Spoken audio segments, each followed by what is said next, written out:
Hello everyone, आज हम लोग बात करेंगे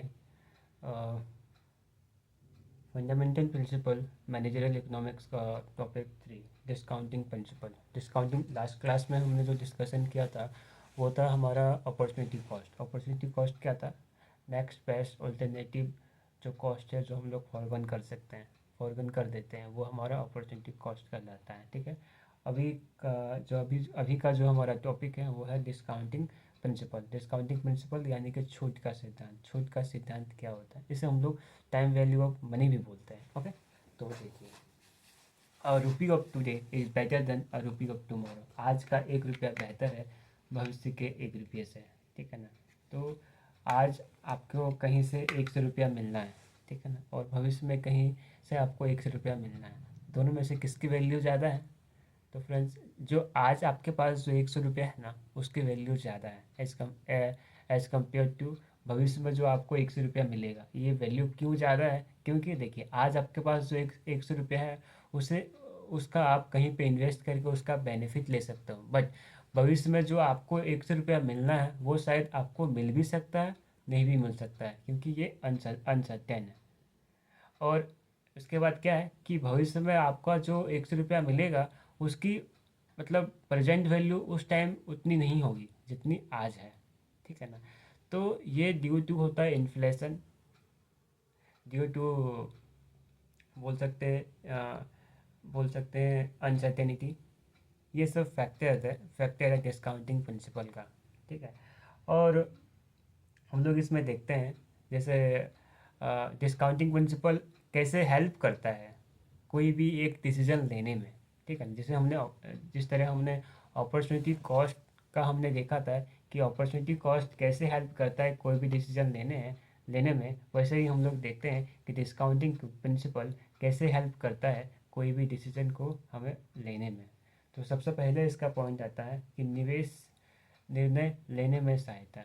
किस प्रोजेक्ट में हमें इन्वेस्ट करना है, किस पे नहीं करना है, तो ये डिसीजन लेने में हमें डिस्काउंटिंग प्रिंसिपल काफ़ी हेल्प करता है, क्योंकि डिस्काउंटिंग प्रिंसिपल हमें एक कंपैरिजन करके देता है कि किस में इन्वेस्टमेंट करना है और किस में इन्वेस्टमेंट नहीं करना है।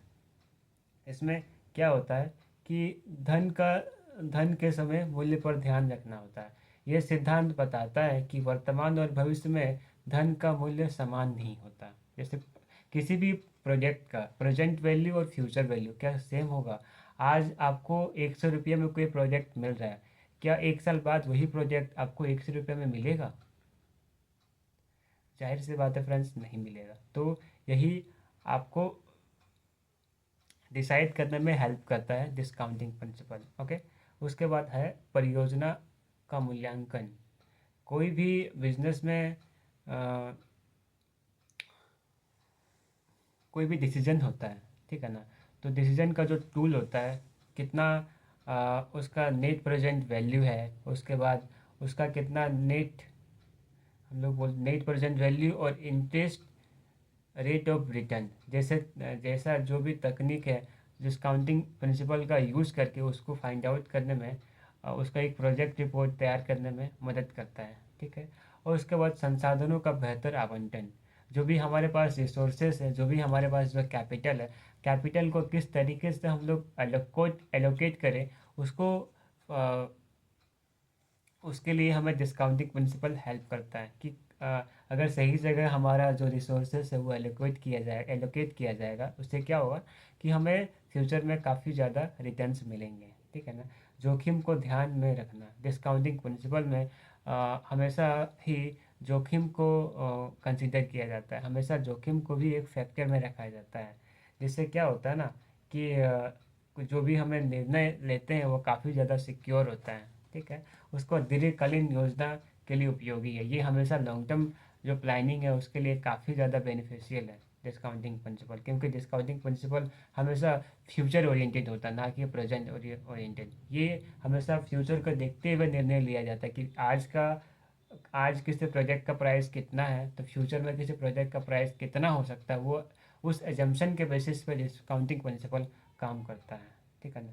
विभिन्न विकल्पों की तुलना करना। डिस्काउंटिंग प्रिंसिपल की हेल्प से हम लोग अलग अलग सेगमेंट में अलग अलग वेरिएंट को चेक करने में हमें मदद करता है, आइडेंटिफाई करने में मदद करता है कि किस वेरिएंट में हमें, किस प्रोजेक्ट में इन्वेस्टमेंट हमें करना है, किस में हमें इन्वेस्टमेंट नहीं करना है। तो उसको आइडेंटिफाई करने में हमें काफ़ी ज़्यादा डिस्काउंटिंग प्रिंसिपल हेल्प करता है। इसलिए अगर हम लोग एक उदाहरण से समझें तो आज 10,000 लेना या एक साल बाद 10,000 लेना, ठीक है ना, कोई आपको 10,000 रुपया आज दे रहा है और कोई आपको 10,000 रुपया एक साल बाद दे रहा है। तो इसमें क्या है, आज का जो 10,000 का जो वैल्यू है वह काफ़ी ज़्यादा है, या फिर आज का 10,000 का वैल्यू ज़्यादा है जो एक साल बाद 10,000 आपको मिलेगा, ठीक है ना। उसी तरीके से गवर्नमेंट गवर्नमेंट क्या होता है, जैसे रोड्स बनाते हैं, ब्रिज बनाते हैं, ओके ना। तो वो क्या होता है, रोड्स और जो ब्रिज बनाता है तो वो क्या है, वो शॉर्ट टर्म के लिए नहीं बनाया जाता, वो लॉन्ग टर्म का प्लानिंग करते हुए बनाया जाता है। गवर्नमेंट अगर किसी भी रोड या इंफ्रास्ट्रक्चर में अगर आज 1 रुपया अगर खर्चा कर रहा है ना, तो इन फ्यूचर उसे 5 रुपया रिटर्न्स मिलता है। तो वो गवर्नमेंट वो लॉन्ग टर्म प्लानिंग करके कभी भी कैपेक्स में अपना, जैसे अभी हमने रिसेंट बजट में देखा कि गवर्नमेंट ऑफ इंडिया ने कैपेक्स के लिए आई थिंक 11 लाख करोड़ या फिर 12 लाख करोड़ के अकॉर्डिंग कुछ समथिंग अमाउंट, 11 या 12 lakh I think, I am not exact figure में रिकॉल कर पा रहा हूँ, बट 11 या 12 लाख के समथिंग करोड़ के समथिंग फंड एलोकेट किया आपका इसके लिए कैपेक्स में, कैपिटल बोल सकते कैपिटल इंफ्रास्ट्रक्चर को बिल्ड करने के लिए, ठीक है ना। उसके बाद कोई भी बिजनेसमैन जो अपने बिजनेस में इन्वेस्टमेंट करता है, ठीक है ना, कोई भी बिजनेसमैन अपने बिजनेस में इन्वेस्टमेंट इसीलिए करता है कि फ्यूचर में उसको अच्छा से अच्छा रिटर्न्स मिले, ठीक है ना। और इन्हें एक, इसे मैं अगर एक कंक्लूजन करना चाहूँ तो डिस्काउंटिंग सिद्धांत निर्णय लेने में बहुत ही महत्वपूर्ण है, क्योंकि ये धन और समय मूल्य को ध्यान में रखता है और भविष्य के लाभ वो लागत का सही मूल्यांकन करने में सहायता करता है। इससे व्यक्ति, व्यवसाय और सरकार को बेहतर आर्थिक निर्णय लेने में मदद होता है। Okay, thank you friends.